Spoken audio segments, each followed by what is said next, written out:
আজ মঙ্গলবার আর আজ দুপুরে বানাবো এগ রাইস। তো আমি এখানে সবজিগুলো আগে কেটে নিচ্ছি। তো সবজি কাটা হয়ে গিয়েছে, এবার আমি ডিমটা ভেজে নেব। তো ডিমটা ভাজা হয়ে গেলে এবার আমি সবজিগুলো হালকা ভেজে নেব।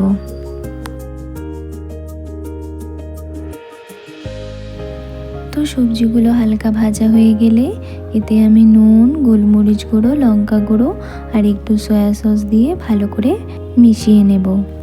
এরপর আমি ভেজে রাখা ডিমটাও দিয়ে দেব। আর ভাতটা না আমি আগেই করে রেখেছিলাম, তো এবার ভাতটা দিয়ে ভালো করে মিশিয়ে নেব। আর এতে আমি একটু বাটারও দিয়ে দিচ্ছি, তাহলে না টেস্টটা একটু বেশি ভালো হয়। তো হয়ে গিয়েছে আমার এগ রাইস। তো এবার আমি একটু রায়তা বানিয়ে নেব।